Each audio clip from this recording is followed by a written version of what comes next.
Welcome back to another episode of the Caffeinated Christian Podcast. I'm one of your hosts, Ryan Willert, and I'm sitting here with Pastor Mike Rigglesworth. Mike, how are you doing today? I'm doing just fine today. I actually just came from filling up our baptismal in our worship center. We're getting ready for some baptisms this weekend. Our church is for us, it's booming. It's going really, really well, and things are good. Can't complain. How are you doing? I'm doing good. Just keeping busy this week. Getting over a little cold swept through our house, so that's fun. Sarah's doing better. I'm doing better. She got more of the head cold. I got more of the stomach bug. So getting through that, and then you have those two major days where you're just like ugh, and then everything starts to get better. So I'm on the back end of it. So I'm doing good. That's good. But it's frustrating when you got a little stomach bug you have to work through, and yeah. Yeah, the worst feeling in the world is having to throw up. Like, I would rather die than throw up. I really would. That's brutal. But before we jump into today's episode, which I will be, in a sense, running, right? Let's talk about the coffee that we are drinking. I will go first. So I had to do some running around and some work on my parents' house. They have a bee problem, so we had to figure out some people to take care of it. Apparently, bees, I don't know if it's just an Ohio thing, but if you have honeybees, normal pest control just can't take of it. They actually have to have like a certain license to deal with honeybees, and you can't just kill them. You got to like transport the queen and try to get the rest of the colony to go with them. But it's a whole thing. So when I was in the town that my parents were in, I stopped at their little small coffee shop. I don't know what it's called, completely forgot. But I got this coffee that they call a Milky Way. It's sort of their attempt to do like the candy bar, but to be straight honest, it just tastes like a cafe mocha, but it's still really, really good. I've had it since 9 o'clock this morning, and I'm only like right here with it. So I'm trying to take it slow, but it's pretty good. Mike, what do you have? Nice. You're nursing it today, huh? Mm-hmm. It's good. Well, I had my caffeine fix for the day, so I have switched over to black cherry vanilla Wegmans sparkling water. Ugh. It's really good. I am thoroughly enjoying it, and it's hydrating me. Now, you're not a fan? No? No, black cherry vanilla. I don't like black cherry, and I think oftentimes when companies put vanilla flavoring into it, it tastes so fake. And I'm just not a fan hmm of like the fake vanilla flavor. I gotcha. So you're not against vanilla. You don't like the manufactured vanilla flavor. Correct. Like when we do cookies, because I do most of the baking for the holidays that are coming up, I get the real vanilla that that you can like scrape. You know what I'm talking about? You Oh, like you scrape it off of the thing? you can it's more expensive, or you get the real vanilla extract that's not the artificial stuff. So yeah, Yeah. I can't do the fake or like the fake strawberry flavor. It just something weird about it I can't handle. Yeah. Yeah, we've totally embraced the artificial stuff. We've got it all in our among our spices and things that we use for baking and cooking, the stuff that my wife primarily does. But we've embraced the fake vanilla, fake strawberry flavoring, fake all of that, fake maple syrup extract, all that stuff. Um, Oh, you definitely have to leave it in your budget to make sure you can get the real stuff. So that's unfortunately way more expensive, but to me, that's my body can't handle the fake flavoring. okay. Yeah, that's fair. That's fair. And, if you got the budget to do it, more power to you. That's awesome. Oh, I didn't say I have the budget to do it. I have to I'm do just going to less do on it other stuff. anyway. But today we have a great episode for you guys, a sort of special episode, I can say, because I'm going to be interviewing Pastor Mike in today's episode. He already shook his head like, uh-oh. But Pastor Mike, hmm you in the past, I would say a year, it's been roughly a little less than a year that you've been doing this. You have spent some time, you went out and got trained and got your certificate to do church consulting, which Yeah. is really interesting. In fact, you have your own website for listeners and viewers. It's called MikeRigglesworth.net, Mike Rigglesworth Church Yep. Consulting, where you can email him and ask questions and just have a It's, great conversation on yep. exactly what that is. But today's episode is going to be interviewing Mike about church consulting, what it hmm is, why he did it, certain steps, and just a whole process of what it looks like for those who are pastors out there or those who are looking to start a church and want help, need help, just asking for questions and how to go about this. So, Mike, let me start off with the first question that I have for you today. Mhm. Why, after so many years of getting your master's, of being a lead pastor in a handful of churches, why did you go back to start church consulting, and what were you feeling when you decided to do this? Well, I'll start here. I think every 7 years or so for me, like I've noticed a pattern in my own life and ministry. Every 7 years, God calls me to some new type of venture, whatever that might look like, right? So after a 7 year period, I transitioned from being in the Fillmore, New York area, which is right around where I had gone to college and had done some ministry. That was over a period of 7 years. Felt God moving me back into the Buffalo area. After 7 years at a church, realizing that church, God called me out of that and into the current context that I'm in now in my life. Hmm. God has something new for me to some degree. So that's part of why, just it seems to be the pattern of God directing me to learn something new or step into a new season. That's part of it. The other part of it is that there was a new season in my life and my family's life that led me to step back from a ministry that was occupying my time outside of church ministry. I had been doing chaplain work for the better part of 8 years to various businesses in the Buffalo area, and my wife had some new work opportunities open up for her, and it led to me having to scale back some of the things that I was doing. And so I had to say to the organization I was working for, Marketplace Chaplains, hey, I love that I've been able to serve with you for so long, and I would love to continue, but I need to be more present and available to my family. But I still wanted something part time to be able to sink my teeth into, and I wanted to um, learn more about what church consulting would look like. So I was just really curious about that and I wanted to find out more. So I started looking at a website called Church Answers, started by Tom and Sam Rayner, and they offered a program for church consultants to get certified in that. And if you don't know what church consulting is, by the way, it's essentially when you would get consulting for a business or an organization, you hire an outside expert to come in, give you an outside perspective, and present to you some action steps for how you might need to change the organization. And it's the same idea for churches. It's a fresh outside perspective coming in, doing a comprehensive assessment, saying, here are the strengths and weaknesses that are represented in your church. Here are some of the opportunities that exist outside of your church within your community that give you opportunity to move outward into the community and be ambassadors of Christ's kingdom to people who don't know him yet. And then here are some weaknesses that you need to address in order to fulfill your God-given mission as his church. And so I know from pastoring in a church for as long as I have in various contexts that you can get blind spots and you can forget your core mission as a church. And you need someone from the outside, from a fresh perspective, to say, hey, here's what I'm noticing, here's what I'm seeing, and I want to help you fulfill um, all that God wants for you as a community, and be kingdom ambassadors in your respective neighborhood.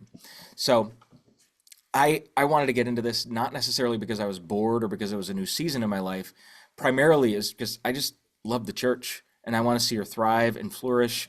And I've been working in ministry for over 17 years now. And I was in youth ministry with one church. I was solo pastoring a church where by God's grace and mercy, it's not because of me, when we prioritize the gospel and the preaching of truth and focusing on the community, we saw that church get revitalized. And now I'm in a church now where we're seeing some good fruit happen because of some of the things that I'm uh, encouraging other churches to implement. So I want to be able to see the church grow, flourish, thrive in my community. That's my heart.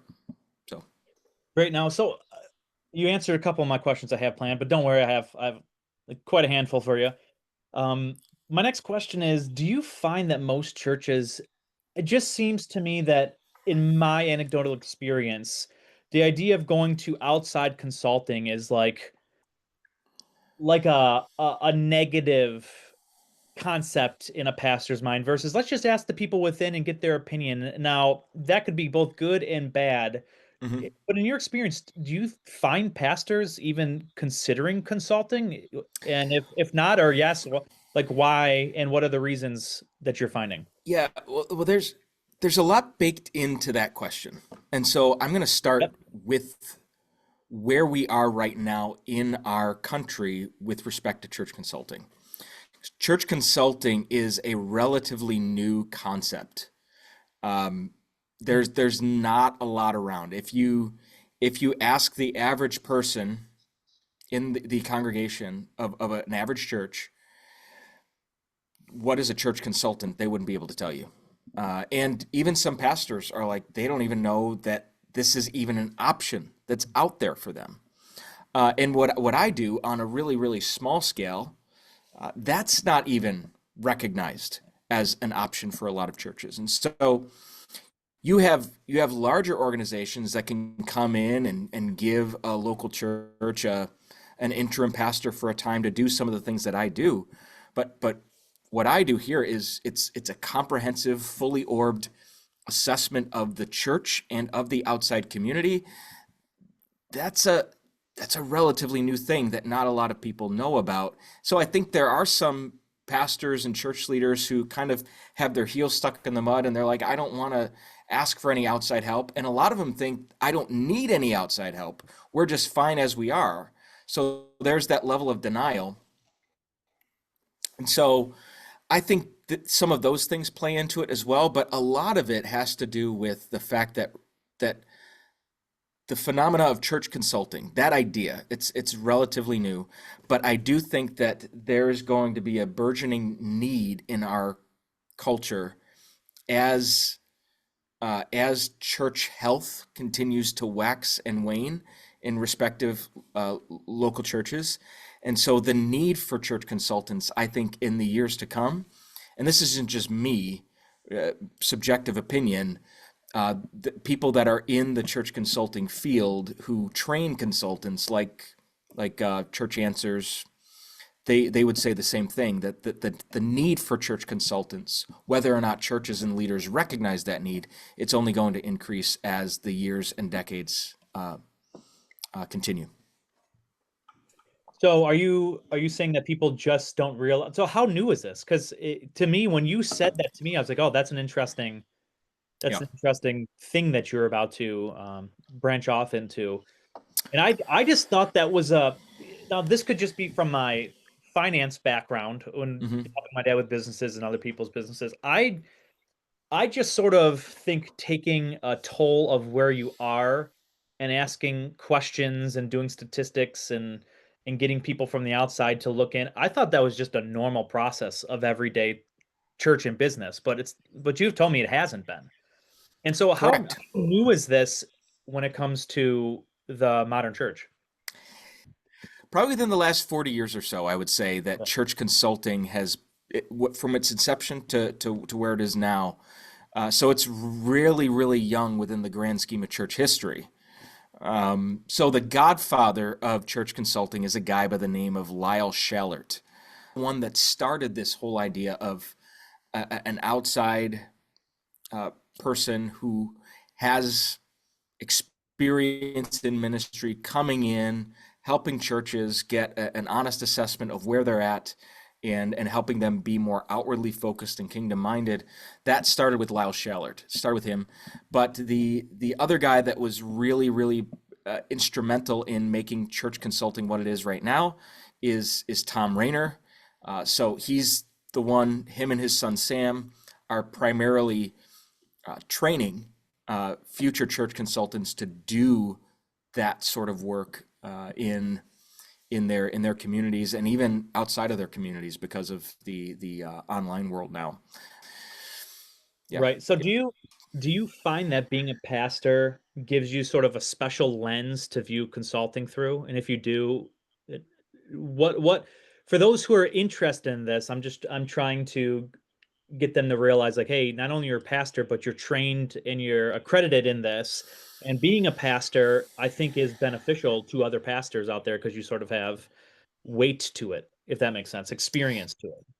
That's what makes what I do as far as consulting right now because it's extremely part-time. I can only take on one, maybe two churches a year. It's not a full-time gig. I'm very much rooted in my current context. And that's why I think it's beneficial for pastors to get trained to do consulting for pastors in churches because you know the challenges, you know the struggles, you know the daily grind, you know the phone calls that come in out of nowhere that wake you up out of a sound sleep. You know the that dreaded email on Monday morning that's waiting for you because of the sermon that you preached the day before. You know the discouragement and the desire to quit at times because you don't see anything moving in the direction that you had anticipated. And so I think a church consultant should have a wealth of experience working and serving in a local church and that can empathize and sympathize with pastors and church leaders. So yeah, I do think there's a definite advantage to that. And what makes what I can provide unique is number one, I'm trained in all the ways that matter for church consultants, and you're going to get a good end result from the consulting work that I would do for you if you're a church leader looking to get some help. But also, ministering in Buffalo, New York is a Mm, very, very specialized and unique context to minister in. It really is. And so you're getting 17 years of ministry experience from somebody who's working in that context, in what I would consider not just a post-Christian context, but a pre-Christian context. People who don't have mm, any idea of what the gospel is. That's right. that's what I'm passionate about. That's what I wanted to do. I love the church. I love pastoring, and I want to help and serve churches and pastors. And I think it's an advantage that I'm currently serving in that context. Great. And I want to reiterate, guys, if you're looking for Mike's website, it's mikewrigglesworth.net. I'm actually very impressed with the website. Mike sent it to me the other day. It's very easy on the eyes, which I really like. I like the colorway and the scheme that you Yeah. have. But for those who are Yeah, interested, stained glass theme. exactly, stained glass theme. So you have some great stuff. You have a homepage that offers a video that Mhm. gives you a little synopsis on what church consulting is. You have a blog page, which if you want to read some of Mike's writings and blogs, it looks like you just posted one, dropped one yesterday, if I'm not mistaken. And then you have a link to this podcast as well. Mike looks so much better in his picture than mine. I'm pretty sure he did that on purpose to me. Let's just gonna throw that out Not there. true. Yeah. But on the about pages, it gives more information about your church renewed for today's world. And you say something interesting on this page. And let me quote you here for a second because I want to dive into what you Mhm. said here. You said meaningful growth requires both heart and strategy, quote unquote. Now, Mhm. my question or my Mhm. questions are, what do you mean by meaningful growth? Why does it require both? And how does this understanding help you as a consultant help churches? The whole idea of meaningful growth, that that language is purposeful and intentional because meaningful growth is not the growth that we might have been accustomed to hearing when we're talking about growth within a church. Meaningful growth is not limited to numbers. Anyone can attract a crowd. You get the right program, you get the lighting and the preaching and the children's and youth programming just right, you can attract a crowd. Right. That's not meaningful growth. To answer that question, I think it's important to recognize that growth is not growth as we've come to understand it within the evangelical world. It's not just numerical growth. Of course, you want to see numerical growth in your church. Every single pastor does.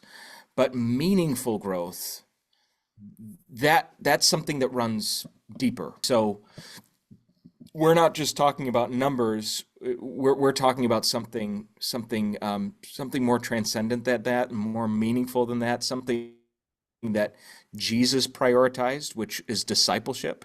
We're not just locking in on numerical growth, but really spiritual growth. What does it mean to not only have your numbers increase as a church numerically, but what is a pathway towards discipleship for your people spiritually? That's a big part of consulting, because we've been so preoccupied with building churches from a man-made perspective. Man is building church and building programs and platforms for himself or herself. But Jesus said he would build his church. He didn't say we would build it, but we partner with him in building his church. And so that's why I use the language of church health, not church growth. I'm not interested in providing pastors and leaders with church growth strategies. We've had that ad nauseum. I'm not interested in providing pastors and church leaders with magic bullet solutions. They're not going to get that through my consulting work.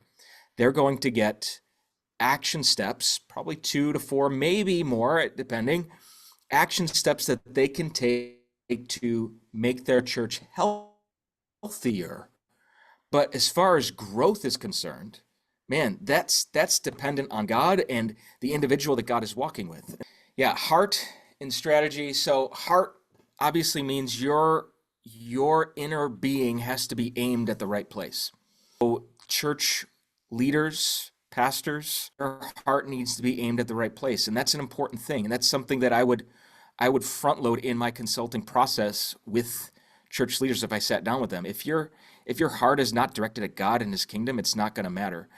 But at the same time, heart, while it's good and it's necessary, we also need a plan.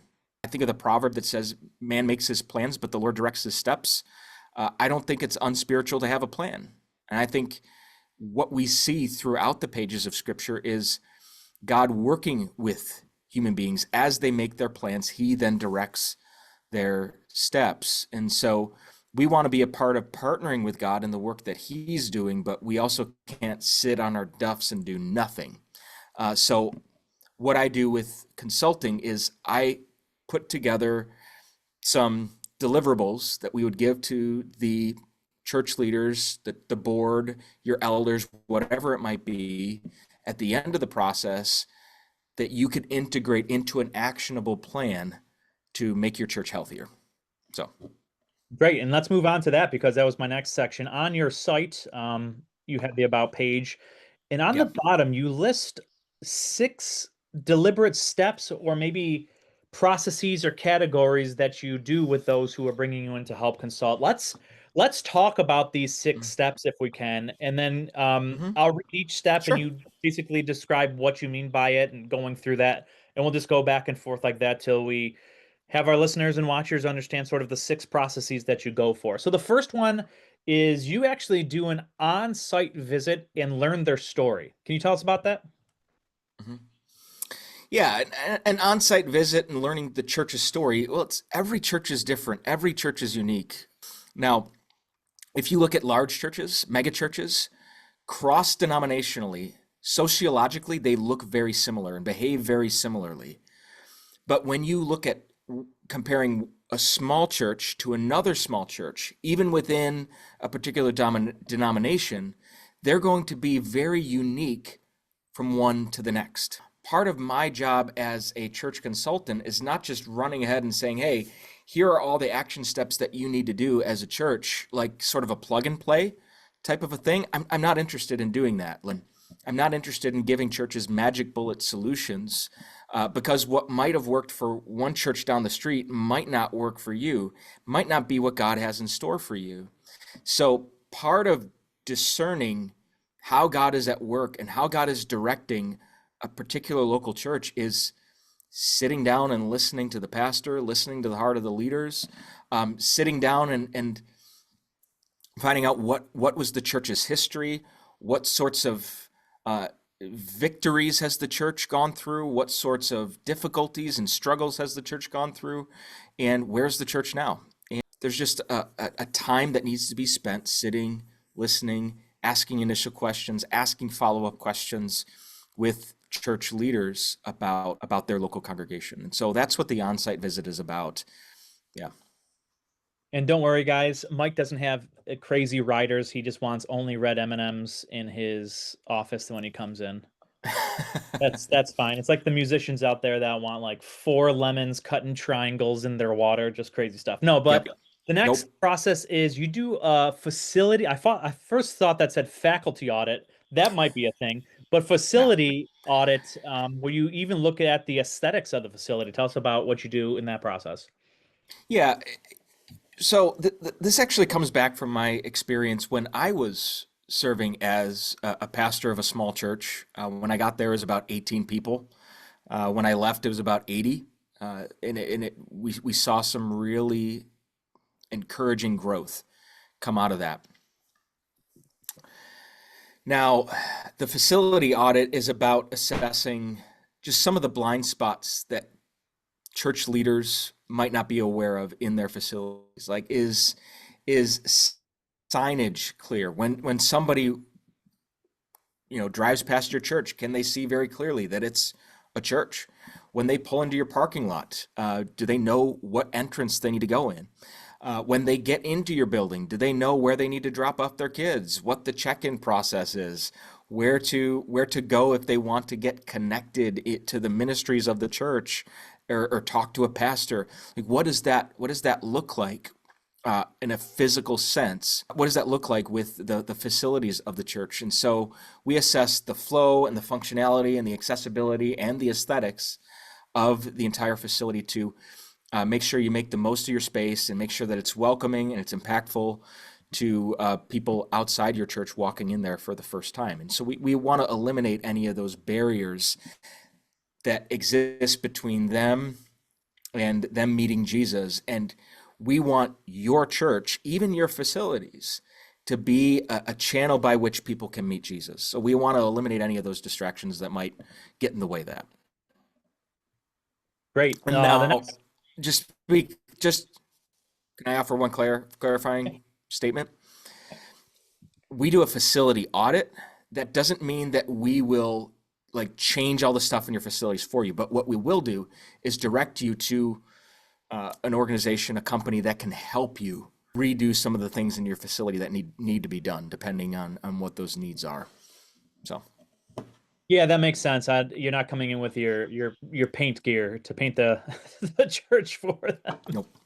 The next process is, and I'm sure we've all heard of this, but you do something interesting here: the demographic community study. But you also do a psychographic community study. Tell us what is a Yes. psychographic study and why that's important to know about your local church community. Yeah, and for those who don't know, a demographic study is a study that says this is who people are. This is their age. This is their income. All of that stuff. Psychographics are distinct in the sense that they tell you how people behave. So demographics tell you who people are generally. Psychographics tell you how they think and behave. And it connects you to their lifestyles. It connects you to their interests and to their values, which can be beneficial to how pastors, if you're looking to preach more impactful sermons, preach to the needs and to the thought patterns of the people who are in your community, not just the people that are in your church. So it's a helpful thing to consider. And these are really, really valuable in connecting with people in a way that's relevant and relatable and just more impactful. So that's what psychographics are, and that's how they're distinct from demographics. And we use something that's provided through Church Answers. It's called a Know Your Community report, and it is an exhaustive report that goes down all the demographic and psychographic details of your community. And you could drop a pin like right where your church is, and you could draw a 5 mile, 10 mile, 15 mile radius, whatever you would like to do, and you get an exhaustive breakdown of here's how people who the people are in my community, and here's how they behave. And one of the nice things about this report is you can compare that against your church community. Does my church reflect the outside community? So there's a lot of benefits to getting those community studies, and it's something that church leaders can reference back to, especially if they're looking to have meaningful outreaches to the community that really engage them, so that there's opportunities for them to see, hear, and respond to the gospel. That's great. The next one, the Mhm. fourth one is, Mike, I'm gonna be honest with you, it's my favorite. It reminds me of the secret shoppers that I used to do when I was in high school to try to Mhm. make some money and basically get free food. But you have a secret church guest survey where you talk about sending in a secret guest to experience the church. Mhm. Let's talk about that a little bit. Yeah.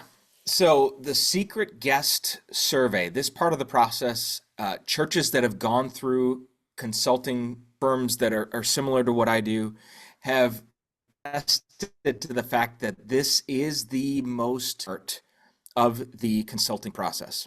Hmm. And so a secret guest, it's somebody that maybe the church leaders would be aware of as far as the person, but hopefully not, because we don't want anybody to really be aware that this person is a secret guest. It's somebody who would come into the church.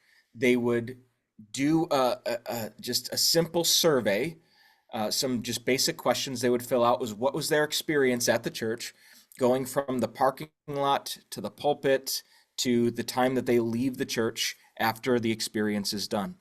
And so church leaders would get honest feedback from this survey on how welcoming and accessible their church actually feels towards newcomers. And Hmm. this helps churches with, again, we talked about signage and preaching a little bit just a moment ago. It helps church leaders, particularly pastors, adjust what they do, not for the sake of catering to the outside community, but to adjust what they do in their ministry so that it's impactful to the community, and again, eliminating any and all barriers to the gospel for people that are looking to meet with Jesus in your community. And like I said, that assessment, part of the assessment alone, that secret guest survey is far and away one of the most impactful for churches that go through a consulting process like this. Yeah, that's great. And then the fifth one, and it's the one, Mike, this baffles me. And this just recently happened in the conversation I had with the church that Sarah and I have walked away from, where they're like, "Well, the Yeah. pastor went out and asked people himself," and I'm like, "What a terrible way to get real answers from your congregation." Like, do you know how many times I've talked to people where they're like, "Ooh, I didn't want to tell my boss that. Ooh, I didn't want to tell my leader that. This is what I really think, but I couldn't tell him." So what you do, it seems like, is you actually, from an outside perspective, talk to the members of the church where they can Mhm. feel safe and secure, knowing that they like what their responses won't get back as if the pastor walked off the pulpit and pointed at me and said, "What do you think about this?" Now, I'm a different breed. I will just tell the pastor. You know what I mean? Mike, you know me that if I think what he said was terrible, I'm going to tell him it wasn't good.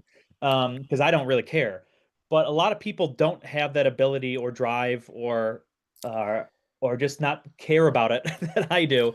And so tell us about these interviews you do and why this is so important that an outside consultant does this versus the church doing it within like the interior consulting. Well, let me just add this. People won't come to the pastor directly because oftentimes, whether this is warranted or not warranted, there's a fear of reprisal. Yeah. There's a fear of what the pastor might do Mhm. if they bring their honest opinion to him. So I think that's something that needs to be understood too. So because of the weight and the authority that the lead pastor carries, like you represent God to the people. You carry that authority whether you want to or not.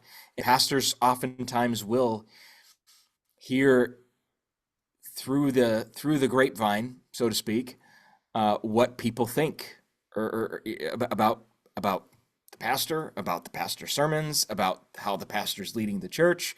That's just the reality of ministry, right? So I realize that people are more likely to talk to our family pastor or to our missions pastor or maybe one of our elders than they are to talk to me. That's something that we pastors need to just keep in the back of our mind. I think that's important for us to consider, and we can't take that personally. We can't take that as a slight. But because of that, that's why there's so much value in having an outside consultant come in. People in the local church, wherever it is, they might not know me from Adam. They Yeah. don't have to answer to me once this is all said and done, and I'll keep whatever they say in confidence. I'll say, generally speaking, like, here, all the collective data that we got from your congregation, here's what they're thinking, here's what they're feeling, here's what they're processing, here are some of the changes they'd like to see made. And that's just so informative and so valuable, but you're not going to get honest responses from people if it's just a pastor going directly to his people, because the people, if they are willing to sit down with the pastor, they're just going to tell the pastor what they think he or she wants to hear. Mhm. If that answered your question, like, what did that get to everything? Oh yeah, it did. Okay. I just want to reiterate the importance of this process, especially in my experience of how even church members, man, they're just not Yeah. able or willing or whatever category you want to put them in, to tell their pastor or their deacons or their board truly what they feel out of fear of whatever that might mean for them later on. And the fact that you can come in and go, listen, I don't care if your pastor knows this, or I care if your pastor knows this, but they don't need to know who it is. I just want to give him the information, not the person that the information comes from, because that's the important part, the information. Yeah. And a lot of times in bully pulpit type churches, the information doesn't matter, just the person the information came from seems to Yeah. matter. So I like that stuff. That's an important Yeah. step that a lot of churches forget. Stop doing your own internal research. Get someone else that people are willing to talk to. Yeah. and and that insight is so valuable for shepherding your people long term. You want to know where their hearts are at.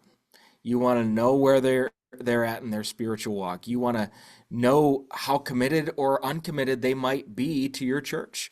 And asking poignant and intentional questions to your church members is critical in discipling them. Obviously, now I say a representative sample of the membership of the church. Now your church might be small enough to where we're able to interview everybody. If it's like a church of 10 people, but we try to, I try to, and I say this like hypothetically because I'm going to be forthright here. This is something I've trained to do. This is not something I've done yet, right? Sure. But were I to come in as a consultant, we would have a representative sample that accurately reflects the various demographics of your church, assuming there's different ages and stages of life in your congregation. So we want to get as accurate of a sample size as possible to interview, so the church has that valuable insight into the lives of their people. Yep. Absolutely. And the last step of the process is the results delivered. Mhm. What does that look like? Would they give you a packet? Is it just email? What kind of things would they expect when you deliver your final results? Essentially, it's whatever the the church would prefer. If they want something just emailed, I could send them an email. If they want something printed, if they want it both, if they want me to come in and present the findings to their board, I would love the opportunity to be able to do that as well. Actually, that's something that's preferable for me, only because it gives the leaders an opportunity to ask questions about the findings, and the report that I put together in real time, and I can answer those questions instead of going back and forth via text or an email. So those actionable insights, though, those will come through whatever medium the church would prefer to have them. And one of the things that's important about the process, just to make sure that there aren't too many cooks in the kitchen, so to speak, is that when I'm doing consulting with a church, is that there's a client in the church. Like, you can't just say, "Hey, my client here is the church." It's too broad. Can't say it's the deacon board or say it's the elder board.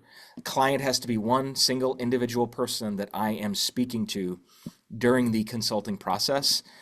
Because if I have too many people in my ear, it's going to be number one, distracting, and number two, it's going to take up a ton of time that I just don't have. And so it's super, super important. It's necessary that when I'm consulting, I have somebody representing the church, one of Mm. the leaders or the pastor. Uh, they're the one that I am communicating with. Certainly not the only one I'm communicating with, but they are the client. And when I'm communicating with other folks, it's during intentional, specific moments during the consulting process. So, Sure, and I'm assuming for those who are interested in this, you need a representative with the power and ability to allow you to do your job versus I need to ask 15 different people when this is okay right. or how this is okay. I'm assuming that's what you mean by that too. Yeah, someone who has authority in the church. Someone that the pastor has authorized to find a consultant. It could be that person. But here's the thing, um, and this is a cautionary tale because of some horror stories of previous church consulting endeavors, not from mine, of course, because I haven't done any yet. There have been examples of church consultants who have gone into a church setting thinking that the pastor knew about the process of consulting, only to find out that the consulting was simply this pretext to kick out the pastor, right? So I am not It's going to like say, Samantha that no one knows is like, I think this church needs consulting. I'm gonna hire someone with my own money to bring him in. yeah, yeah, yeah. And so I am not going to say yes to any offer to consult a church unless the pastor has said okay to it. And please understand that even when I do talk to a leader, and I think that leader's legitimate, I'm going to do my due diligence and contact the pastor directly and say, hey, I talked to one of your leaders about church consulting. I just want to make sure that you are on board with this, you are supporting this, you are behind this. Because if the pastor's not, my time is not going to matter. And it's just going to be a waste of time, and I don't want to waste anyone's time. So, Yeah. So as we finish off this episode, Mike, I have one last question. And you say something very interesting in your About page, and you talk about the church growth and church health. And this is what you say. I'm going to quote you here. It isn't explosive, but gradual and intentional. Why yep. is this important to understand? I think any meaningful long-term growth is gradual and intentional. I do. Oftentimes, churches that have that explosive growth behind them, usually there's something not right there. Hmm. And I don't know how else to articulate it, but if you look at some of the churches that have experienced just incredible catalytic explosive growth, and I'm not saying there aren't occasions where that happens. I mean, look at the early church, look at Acts. Yeah. Um, I think that that does certainly happen, but in most cases, I think churches tend to grow gradually and intentionally over time as the church as a whole learns obedience to Jesus. Hmm. And I think of the parable of the talents, that as God entrusts us with little, he'll entrust us with more, and then he'll entrust us with more, and then he'll entrust us with more. I think that's a biblical idea when we're looking at it within the framework of the church. And personally, I don't think I would be able to handle like incredible, crazy, explosive growth if our church moved from 150 to 1,500 overnight. And I think that's unrealistic. And so I say that because it sort of tempers the expectations of leaders as well. So if you're not seeing massive explosive growth right away, that's not necessarily anything wrong. In Right. fact, if you prioritize the right things, you might shrink. Hmm. Like Jesus had no problem thinning the crowd. He did it regularly, Yeah. even when it discouraged him. I think that's important to keep in mind when we're looking at church health. And again, that's a phrase that helps people keep in mind we're not providing magic bullet solutions to people.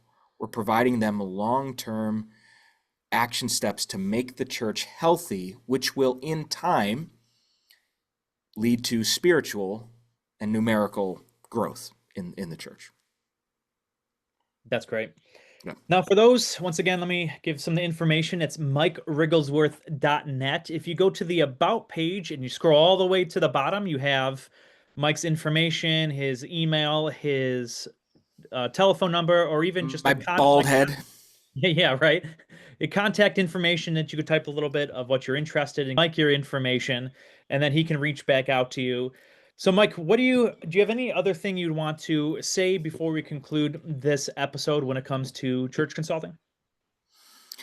No, I would say if there's anything inside of you that's thinking this would be beneficial to me and to my church, reach out. Reach out. Yeah. And what I do is essentially I would provide, and this is no cost, right? I would provide a proposal. I've given out a few proposals to churches in our area, but it's a simple proposal that lays out the price points, what I would charge, and exactly what I would do, the whole process of consulting that we laid out in this episode today, and said, hey, bring this back to your board, talk about it, see if this is something that you would like to consider. And if you do, I would love to provide a contract and move forward in the consulting process with you. But I would initially give you a proposal that breaks down the basics of what I would do as a consultant so you can more prayerfully and intentionally consider it with your leadership. Great, and he takes gold, silver, and Bitcoin. That's what I heard too. I don't know if that's on your proposal, but I don't know about that. so yeah, thanks, Mike, for talking about this. I know this is a new endeavor for you, and I know you feel over the past handful of months you've talked to me about feeling really called about doing this. So I'm excited for this next endeavor. We will continue doing the podcast as well. We won't talk about any churches if Mike goes to on the podcast. You guys are safe in that regard, so do Absolutely. not worry. Um, but yeah, I'm just excited to see what happens and the Lord using you through this, Mike. Thanks for taking the time to interview me. I'm honored. Yeah, absolutely. So do you want to? Mhm. I'm going to have you sign us out because you're way better than I am when it comes to the sign outs. I suppose. Yeah. Well, thank you, listeners, for tuning into another episode of the Caffeinated Christian podcast. As always, we ask that you like, share, subscribe, rate, review, and share far and wide, not just this episode, but any episode you happen to be listening to. We want this content to go out to as many people as possible. And as always, feel free to message us on Facebook or Instagram at The Caffeinated Christian. That is at The Caffeinated Christian on any future episode topics you would like us to explore. And until then, have a terrific day.